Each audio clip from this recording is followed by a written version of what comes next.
Chapter 7. The Puzzling Case of the Camels. The men held them tight, and when they wriggled and struggled and Jane shouted, "Hey, let us go!" they held them even tighter. Jane was furious and started to fight like a dervish, kicking and biting. But this turned out to be a bad idea, as her captor swiftly grabbed her hands and forced them behind her back, pushing her forwards and away from him so as to avoid her gnashing teeth. He pulled out a rope and bound her hands tightly behind her. Her first thought was that she could no longer reach the stone. The children were marched roughly back to the campsite, forced to sit beside the camels, and were tied to the same tree. Maylee, who had not struggled much, was not tied up as thoroughly as Jane, and merely had a rope tied around one hand, as she was clearly not considered as big a flight risk. At first, the girls felt quite nervous of the huge camels, although they were quite comical looking with their flappy split-top lips and big eyes, with eyelashes so long and luxurious that Jane thought they looked false. They had a very strong smell, which the girls found unpleasant until they became accustomed to it. They were also rather horrified when one of the camels peed down its leg. Later, they learned that camels did it on purpose to cool down, but at the time it seemed a rather disgusting thing for one's neighbor to do. After a while, the larger male camel, the other was female, became fidgety, pulled his rope loose and started to walk away. Seeing this, one of the men got up from their seat by the fire, picked up a stick and chased after, giving him a hard, punishing whack on his haunches and driving him back to his companion. The male made a plaintive braying, neighing kind of noise, and the other camel looked concerned and went and nuzzled it comfortingly. The girls were upset for the camel and scared for themselves, and were relieved when the men retied the camel's rope and returned to the fire. From this position they kept a close eye on the girls, presumably to see if they were going to try and escape. The girls sat beneath the palm, leaning against each other for comfort and not daring to talk. Their captors had abandoned any pretense of being nice and friendly, and it was clear that their visitor's status had been downgraded to that of prisoner. They sat in silence, getting more used to the presence and smell of the camels, who were now lying down beside them, their legs tucked under their bodies, chewing regurgitated cud. The two girls studied them. Maylee was thinking that maybe they could steal one and escape in the night. Jane, a huge animal lover, noticed that they were in a really bad condition. They looked moth-eaten and skinny and were covered in small open sores. That man had been so cruel hitting the one like that. She scowled to herself. He didn't deserve a camel. The men were now cooking something in a pot and drinking more tea. After some time, they came and gave the girls some flat, hard bread and a small bowl of what looked like some kind of porridge. They gestured to Maylee that she was to feed Jane, whose hands were still tied, and left them. Maylee sniffed the porridge suspiciously. It smelt strange, tried a little taste, and then gagged. It had the strangest, sourest kind of taste, and Jane, seeing her reaction, assured her that she didn't want to try. She and Maylee shared the bread, and then Maylee made a hole in the sand and buried the porridge. They were scared to leave it in case it made the men cross. Jane was biding her time, waiting for the night when she decided to make her move. She didn't want to risk asking Maylee to get the stone from her short's pocket in case something went wrong and it got lost or confiscated, as it happened to Sam in Pompeii when he was captive on a Roman warship. The day was by now almost done, and twilight was filtering through the trees. She was becoming more and more sure they had fallen into the hands of slave traders. After a while, the men threw some cloths on the ground and lay down in them. No one gave the girls anything to cover themselves with, but fortunately the air was still warm. After a while, the figures near the fire stilled, and a slight snoring sound could be heard. Jane whispered to Maylee that she should get the stone out of her pocket. "Thank goodness we are tied up next to each other," she said. "I'll turn on my side a bit so you can reach the stone. Okay, now feel in my pocket." "Got it," Maylee said triumphantly. One of the men around the fire stirred, sat up, and looked around. Maylee and Jane immediately slumped down, pretending to be fast asleep as he stared suspiciously in their direction. After what seemed a long while, he lay down again. "Shall I wish us home?" Maylee whispered. "Shh, no, wait. We have to be sure they're really asleep." After a very long, tedious wait, Maylee had almost fallen asleep when Jane hissed, "Okay, Now, when I say so, jump up and grab one of my hands really hard. Then wish with the stone. Listen very carefully now. Wish we were back home on the disappearing hill. We can't suddenly appear by the fish pond with 2 camels. We're taking the camels? Yes. Now remember, take my hand in yours, hold the stone in the other, and wish. But first I need you to put both camel ropes into my other hand. Okay. Maylee took a deep breath. She felt terribly nervous of messing up. She scrabbled in the dark, tracing the camel ropes, making sure she had both. Jane wriggled on her bottom so that she was as close as she could get to the 2 camels, then quietly stood up. This disturbed them, and they stood up too, and one made a low, rumbling noise. Quick, Jane hissed, her legs shaking with nerves. Put both ropes in my hand. Maylee pressed the ropes between Jane's tightly bound hands, then looked around for the stone which she put down beside her during her maneuvers with the ropes. At that moment, one of the men gave a shout. The girls had forgotten to keep an eye on them. Quick, screamed Jane, the stone and my hand. Maylee's frantic glance spotted something small and round, glittering in the sand. She scooped it up, then leaped to grab Jane's hands. At the very moment, Maylee shouted, I wish we were back home on the hill. Jane felt a terrible tug as one of the men grabbed her shoulder. But at the same time, she felt herself falling, and she willed herself to hold onto the camel's ropes, which were being tugged terribly hard. Falling, spinning, blackness, the bright pinpricks of light which pierced her eyes and forced them shut, and then a thump and an awful sound. Jane opened her eyes in a flat panic. To her infinite relief, she saw Maylee beside her, looking totally shocked and still standing. She seemed to have landed, most unusually, on her feet. The awful noise was coming from behind her, and she twisted around, still sitting. It was the camels. Time travel had upset them horribly, and they were both shaking their heads and braying in distress. Jane leaped up and ran to them on wobbly legs.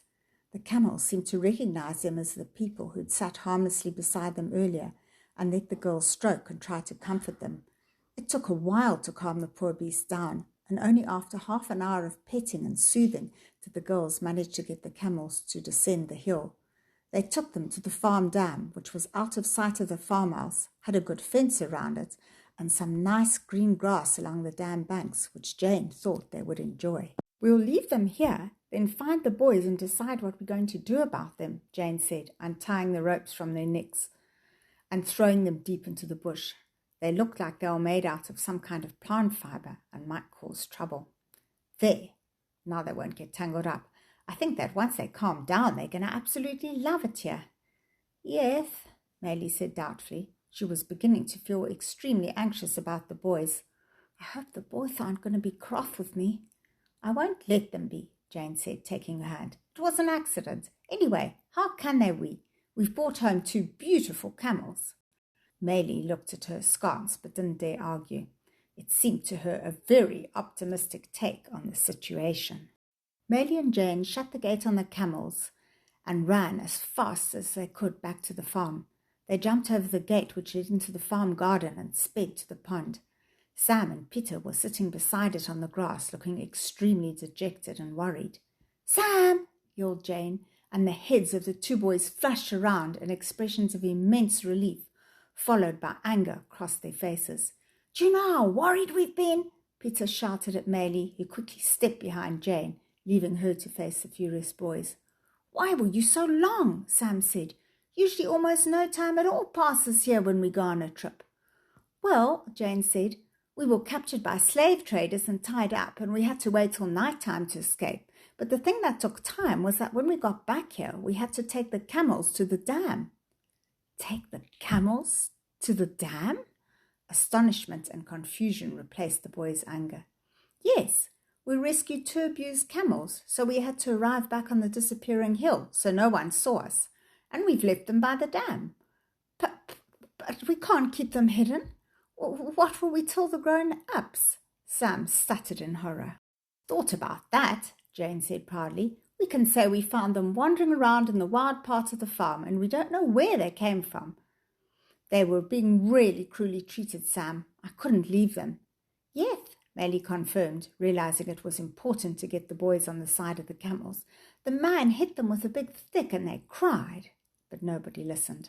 Sam covered his face with his hands. I can't believe I'm hearing this. But okay, take us to the camels. Jeez, listen to me. Take us to the camels. A few minutes later, the children were hanging over the dam gate and watching the camels graze happily on the green grass around it.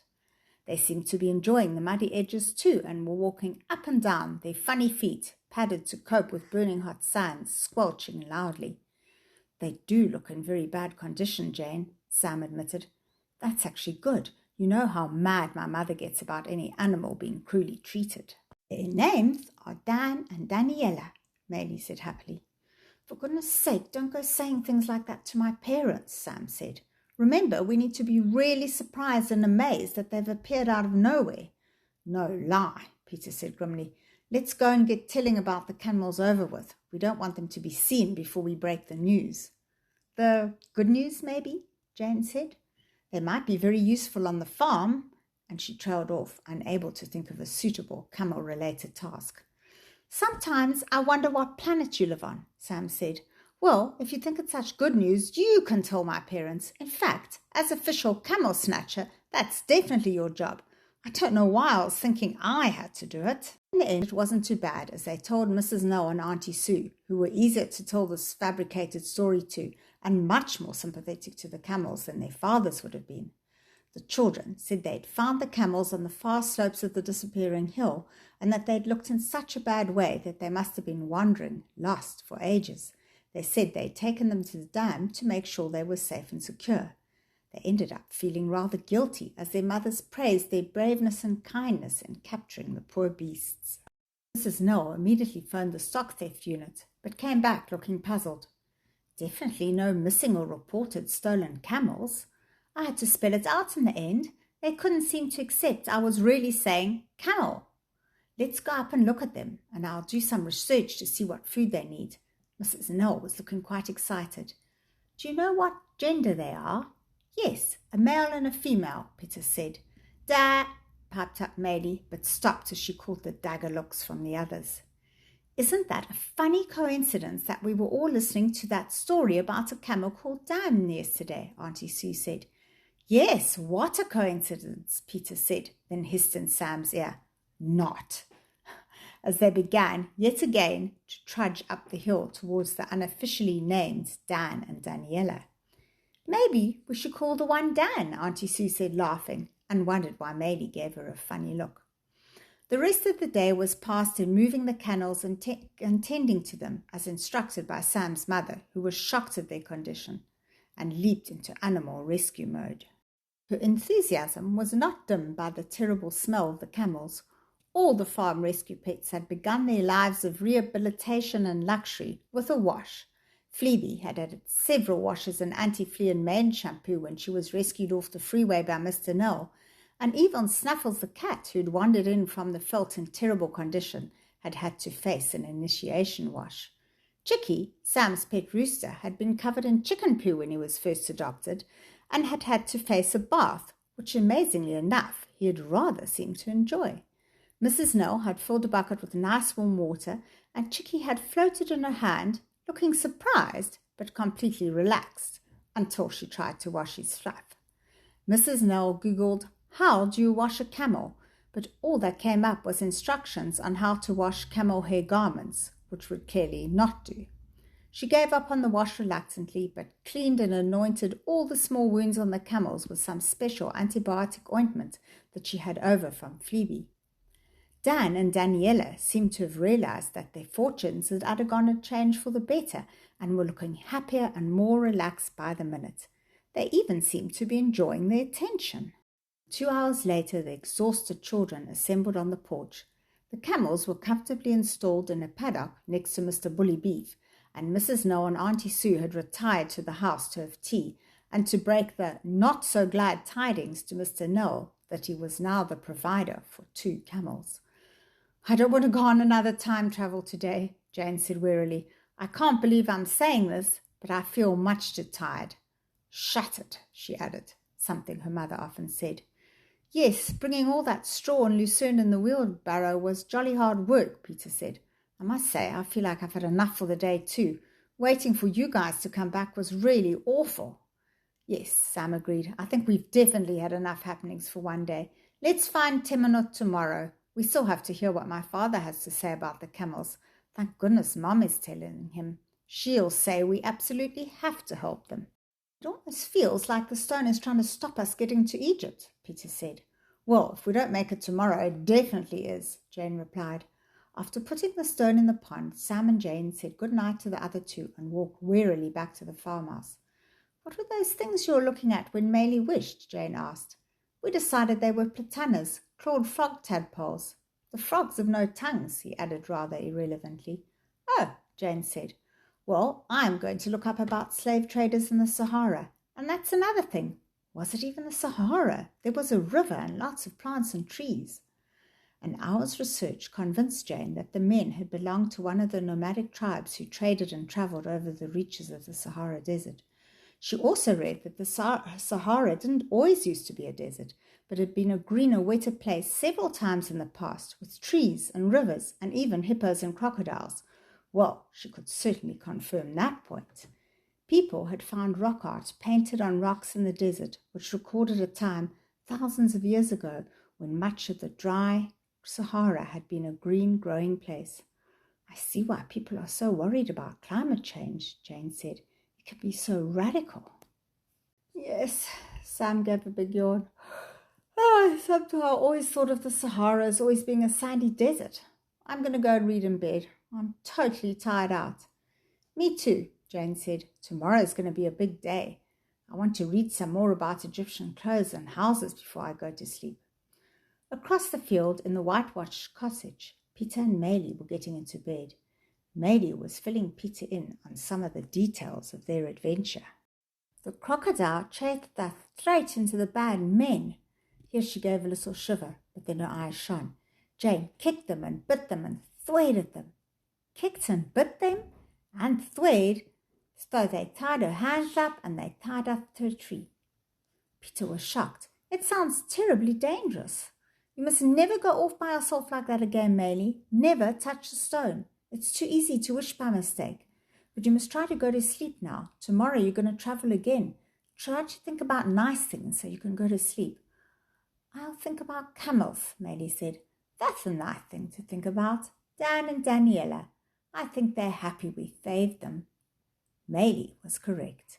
In their shelter, a still rather disorientated Dan and Daniella surrendered to sleep on the comfiest bed they'd ever rested in, their starving bellies filled with strange but delicious foreign foods, which should soon settle, not on their hips, but on their humps.